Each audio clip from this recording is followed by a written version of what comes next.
Hello and welcome to Tribal Topics right here on Cheyenne and Arapaho TV. My name is Darren Brown, and today on Tribal Topics we're talking about the child care program here at the Cheyenne and Arapaho Tribes. I'm joined by Megan Hart today. How are you? Good, thank you. You are the Childcare Development Director here for the Cheyenne and Arapaho Tribes, and you've been here for a while, huh? Yes, actually going on 10 years. 10 years? Yes. And we were talking before, you told me you're not from here, but you showed up in Oklahoma one day and bam! It's been 10 years. 10 years later, here Tell me I how am. that came about. Well, I was actually living in Minnesota, way north Minnesota, and needed to get into graduate school, and I needed to move. So my sister was living down here, and I thought if I was going to take a move, I may as well take a few steps, you know. And That's a few steps. yeah, and moved here to Oklahoma. So. Well, it's not. Is it that hot up in Minnesota? I mean, it's like, was it like a huge shock to the system? Yes, it was. It was extreme. And you never get used to it, do you? No, but it kind of weighs itself out with the extreme cold temperatures in the winter. You know, I don't miss the 60 below. Mm-hmm. So. And so, tell me, you said you moved in here for graduate school, and you were majoring in Social work. Okay, and how did that happen? I mean, because are you Cheyenne? No, Arapaho? I'm actually Anishinaabe, otherwise known as Ojibwe, Okay. from northern Minnesota, Red Lake Nation. And so you came in with the tribe, and is that where you started with the child care? Yes, I Did started. you slide in from some other department? I actually started within a week of moving here to Oklahoma.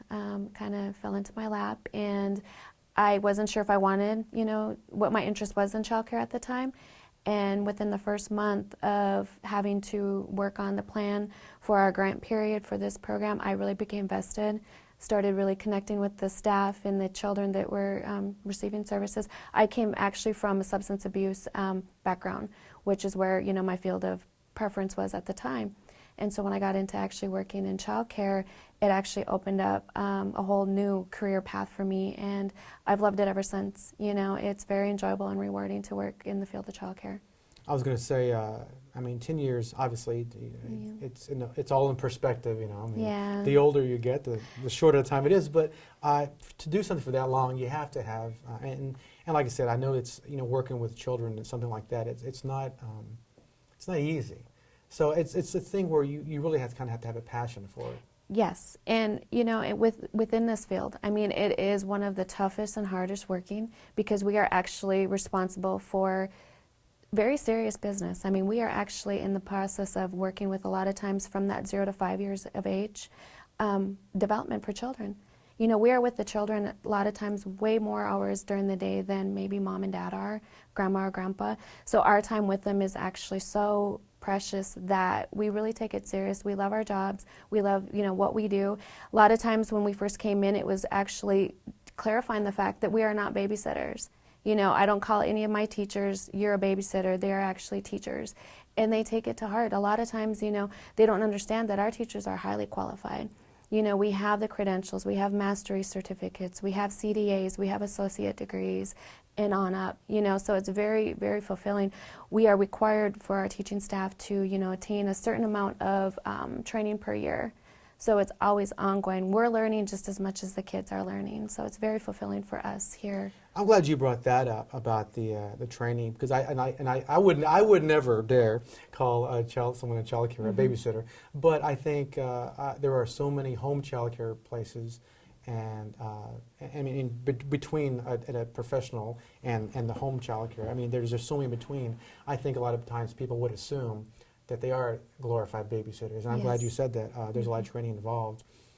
From the top on down, I'm sure. Right. What size of staff do you have here? We have the two tribal child care centers. One is located here in Concho, and the other one is in Clinton. Concho is actually a larger center. We have licensing for 40 children there, and at the current time, I have 6. Actually, with another master teacher, I have 7 primary teaching staff at this facility, which is great because we're fully staffed. And that's always kind of been an issue in the past of staffing, of maintaining our staffing. And the only reason why that is a lot of times childcare, we're not high paying. It's hard, once There's no other way to say that, is there? Yeah, I just, it just makes it, we do such hard work, and a lot of times it, maybe, you know, you may make $1 more somewhere else, and and I don't blame them sometimes for maybe changing their career path, even though they love working with kids. That's where the passion Yeah, comes in. it does. It really does. And we have some teachers who have been with us for years. Since I started on this, I have a few that have been there since day one also. So it's actually very fulfilling in that sense. If that. Yeah, and so you said you had your license for 40 at Concho? 40 at Concho. What about Clinton? I'm sorry, yes, and also at Clinton Center, we're licensed for 30 there. And we have, full teaching staff for the most part. Is it a smaller staff there? It's a smaller staff, yes. And it's unique at the Clinton Center because we actually have wraparound services with Head Start because we share that facility. One side is Head Start and the other side is childcare. So a lot of times we'll have a childcare child who actually receives services from Head Start. So they'll come in the morning from maybe, if mom works at 8, they may start coming in at 7:30. Head Start comes down, picks them up at 9. They keep them until 2 and bring them back. So we're actually providing wraparound services there. We're really starting to work together where we're actually sharing staff there too. Like say maybe their on-call staff will come and work with us and vice versa. So. Well, that makes a lot of sense. Yeah. And I know that speaking, I thought you said something about Canton. I know that not long ago, the tribe opened a new Head Start Center in Canton, which was sorely needed. Yes, since I've been here actually for the tribes, we've talked a lot about the Canton kind of area as being kind of out in the outlying service area where, they really do need services. We do have a casino out there that a lot of times, we support the casinos by providing childcare for their employees. And the other, in the other community there That's too. something I never even thought about. Yeah. I guess if you got a casino, you got a lot of employees. Yes. And a lot of need for childcare. A lot of children, yeah. Yes, and so with the Head Start, they built the new building out there, and right now what we're looking at, we've talked about in the past of building a new childcare facility there also, kind of to tie in with the Head Start building. Because there is room on that land, right? Yes. Yes, and they kind of foreseeing that. They're like, when they were envisioning the creation of that area and of the Head Start program, they were also envisioning that we would eventually down the road build a childcare program also. However, right now Head Start does have a classroom open that we are, kind of at the table right now sitting down discussing of how we can make that work of providing maybe a classroom for childcare services for, just to meet the need out there. Like I say, because there's, Yeah.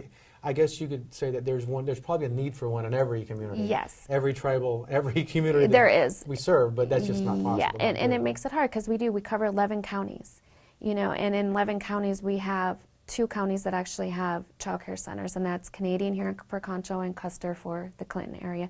However, that's where it ties in where we can come in with the tribal childcare subsidy program. That's what I was going to ask. And like I said, there's so much about childcare that I never thought about. Right. And once you get into it, you go, well, how do you do this? How do you do this? But so in these other tribal communities, there aren't tribal childcare centers. But is that something that the tribe can help, or is that something that your program can help? Yes. And how does that work? Right now, we actually have 2 components to the childcare program. We have the tribally operated childcare centers, which are operated directly, through the Cheyenne and Arapaho tribes, and I oversee both of the childcare centers. I have 2 center managers, one at Concho, one at Clinton, that do the day-to-day operations. However, we have another program, which is the Tribal Childcare Subsidy Program. This program is for eligible families that apply for assistance with childcare costs. And we actually have some really good options. However, for the most part, within the state of Oklahoma, all the childcare providers have to be licensed by the state of Oklahoma. So let's say we're in Sealing. You need childcare for your family, you have 3 kids in care and they need childcare services. What I would tell you to do, you'd apply for our program. Once you became eligible, if you were determined eligible, you would locate your own childcare provider as long as they're licensed by the state. And that could be a family home, that could be another state licensed facility, say that's a childcare center, or it would also be, the other option is we do provide for relative care provider. That means that this provider has to be a direct aunt, uncle, a sibling older than 18, grandma, grandpa, that would watch your children in their home. But I'm guessing when it comes to something like that, I mean, there's a lot of criteria that has to be met, and it's like a case-by-case thing, right? Right. Well, that one actually, if they choose that, as long as they follow in with that, we can go and do that as a approved provider. The one you may be thinking about is our in-home provider. Okay. Yep, our in-home provider, we actually had to eliminate that as an option of childcare just because it was, honestly, it was just a budget issue. It was too expensive for the program.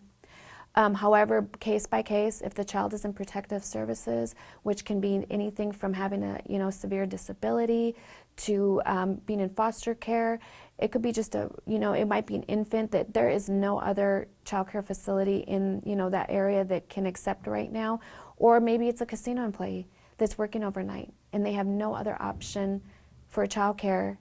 You mean you're not open overnight? Yeah, we're not open Yeah, overnight. why Yeah, not? It yeah, makes sense. and it's non-traditional hours. Yeah. And some case by case, we can make decisions and approve for in-home care, even though it's extremely limited.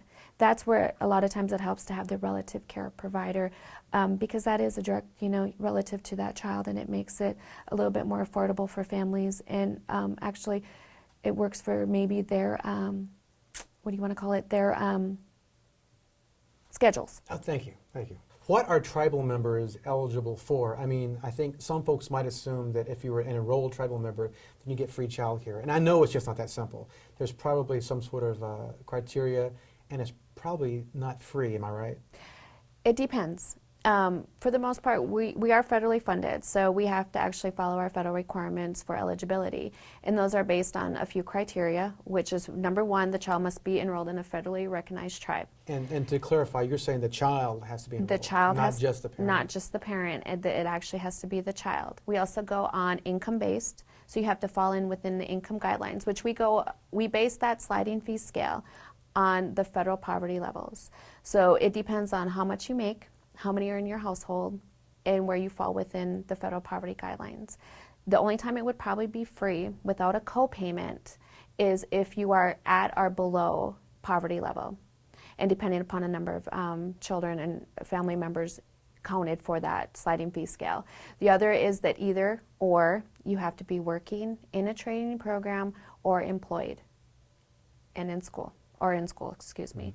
So that is, and it has to be both parents. So if you are in a two-parent household, mom can't be sitting at home and dad's out working and we're going to provide child care. It actually has to be that either both are working. It could be a combination of one's in school, one's employed. It just has to be a combination. Or if you're a single parent, you have to be doing something, working in school or in a training program. So.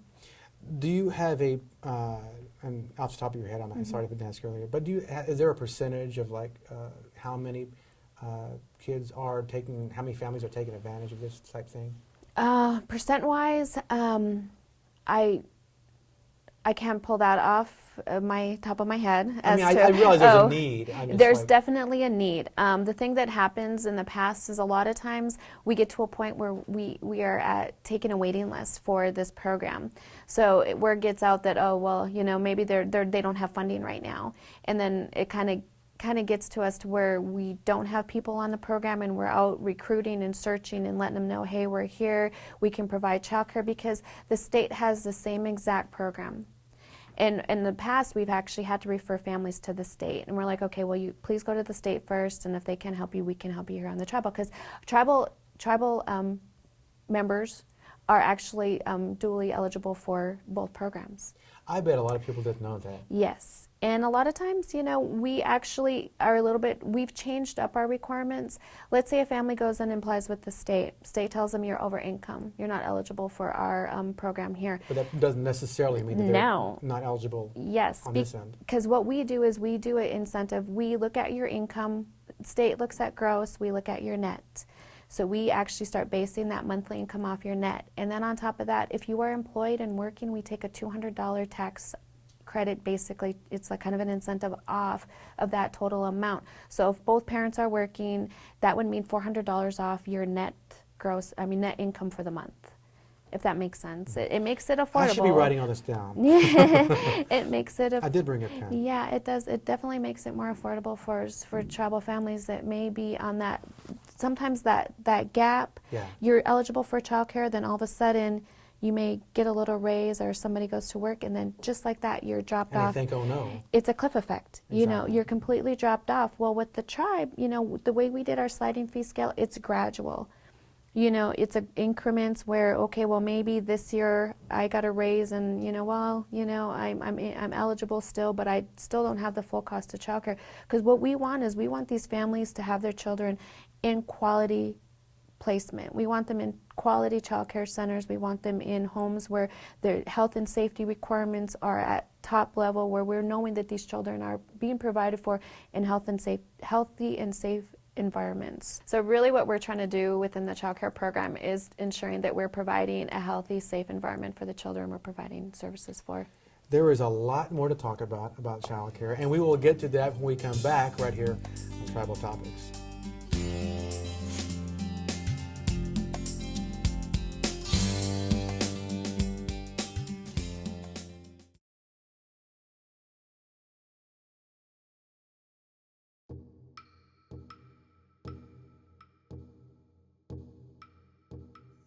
I am a member of Testosterone. The Creator has granted me the spirit of freedom. To explore, the soul to believe. That any dream is possible. And the ability To successfully achieve whatever I choose. To do what?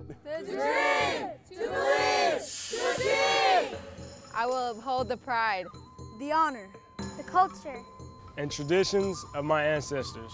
I will embrace education for my people, for myself.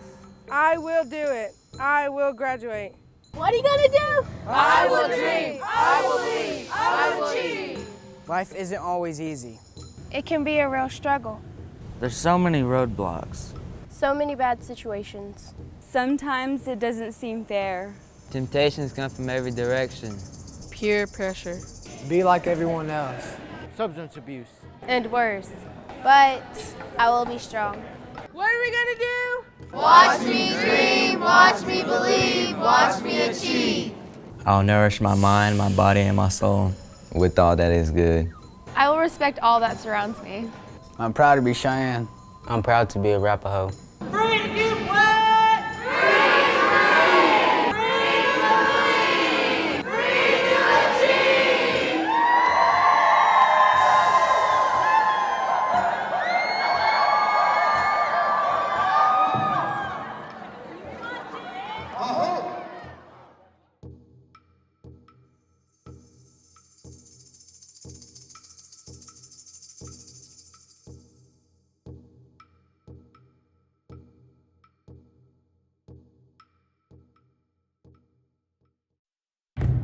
At the turn of the last century, Native people lived off the land. As times changed, our way of life of growing, gathering, and hunting traditional foods changed. Many of us became less physically active. Our communities had to rely on less healthy, processed foods. The serious disease, type 2 diabetes, emerged. Today, Native people are on the move to bring back traditional healthy foods and physical activity to help prevent type 2 diabetes. Be active, eat healthy, make wise choices. I know we have the power. Our people and cultures hold the answers. We will return to our life in balance.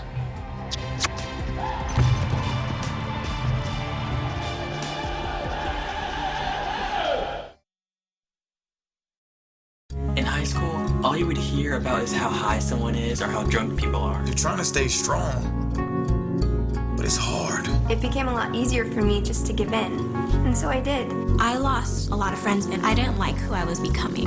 I realized I'd be okay if I didn't do all that stuff, and people seriously respect you for that. Man, there are people out there just like you. You aren't alone.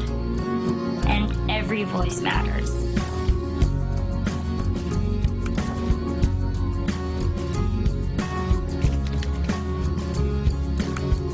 You will find that those obstacles that you face don't have half the strength that you have.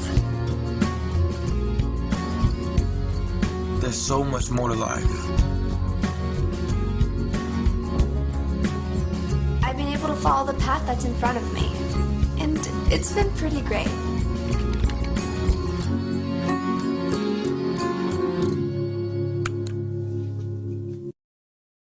Growing up in a state deeply rooted in Native American culture and traditions, I know we have a long and rich history to live up to. A history of leaders, heroes, innovators, doctors, athletes. What will the books our children read say about us? What beliefs will they hold? We have to tell them the truth, that everything is possible through hard work and determination. Today, childhood obesity affects American Indian and Alaska Native youth more than any other race. To change this, together we must eat healthy, be active, and empower our youth to transform their lives and their communities. That's why I've joined the First Lady to launch Let's Move in Indian Country. Let's write a story together where all of us do everything possible to improve the health and lives of Native American youth. Visit Let's Move in Indian Country to find out more.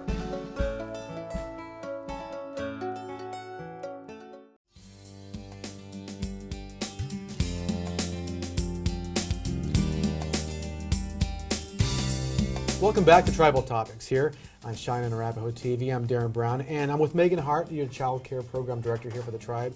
And we were talking before the break about eligibility.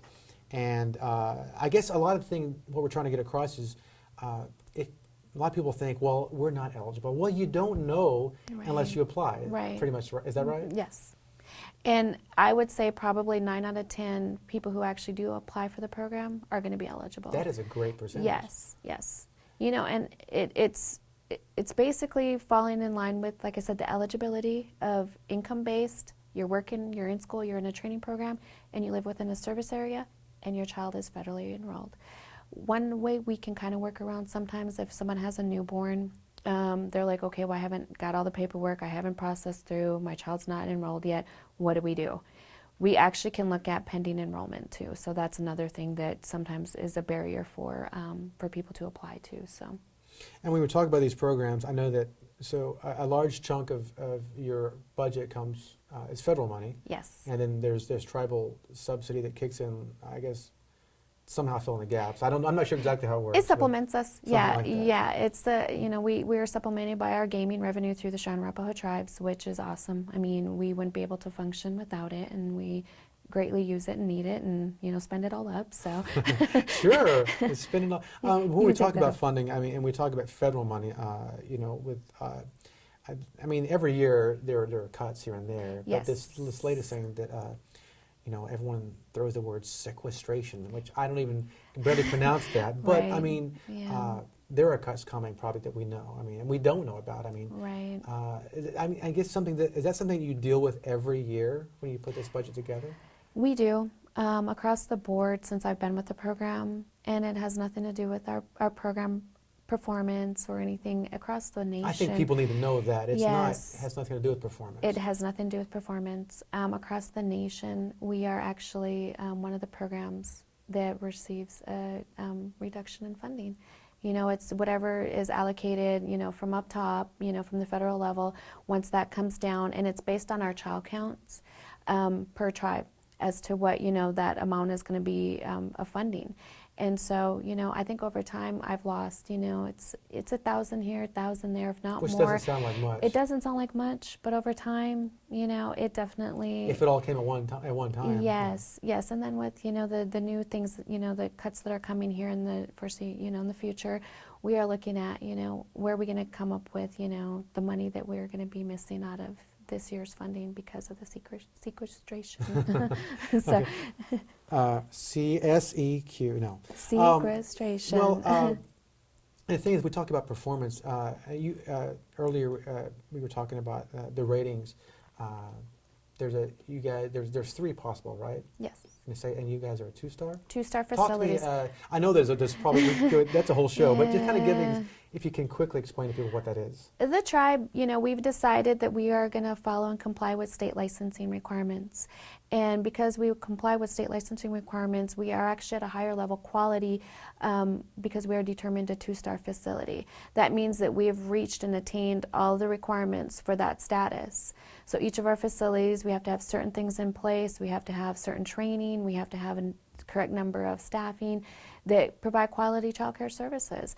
And so what that means is that, across the board, we're always striving, we're always ready for licensing to come through our doors, and, we gladly accept them to come in and see how great we're actually doing in our programs. And 9 out of 10 times, actually 99.9% of the time, we do very well in our facilities, and we're actually patted on the back from our licensing workers, and that doesn't come very easy, that we do a great job. And I'm telling that because I'm proud of my staff and I'm proud of our centers, and the ability, that they have and what they do in the classrooms and the way they present the facility. And I know since, like I said, you have, direct contact with the 2 child care centers that we have, but how, and this may be a long question or a long answer, but how do you, obviously you have to deal with a lot of other child care centers throughout Indian country, the tribal service area. How do you keep track of, whether or not they're 1-star or 2-star or 3-star, or how does that, who keeps track of all that? Our tribal subsidy office, I have an intake specialist who takes care of all of that. And I guess what I'm trying to say is people need to know that even though they're not coming to the CNA child care center, that their children are still going to be cared for properly. Right, and they're going to be in these facilities, and that's the thing is, once a provider, say it's a child care center, a licensed family home, whatever it may be, we actually monitor them through the state licensing, which is great. It's all computerized. Everything that we want, we get on the computer, pull it up, and it shows us what that monitoring site visit was, if there was any non-compliances, what the corrections were to those non-compliances. It's across the board. It's a great tool that we get to use. And so that's how we actually monitored the other facilities that our kids are receiving services at. Because that could be a full-time job in itself, I'm sure. It is. And I'm sure that, there are so many parts of this particular program. I'm sure that people have no idea. Yeah. There's a lot of work. There's more than just singing songs and playing with the kids. And also knowing that we have more than just the 2 tribal child care centers as options for child care, because a lot of times, because our service area is so huge, that a lot of tribal members, they think that they don't have any, resources because we're only in Clinton and Concho. Well, that's where the tribal subsidy program comes in, and we are able to provide services. It may be in somebody else's facility or through a relative care provider, but we're there, we're here for them, so.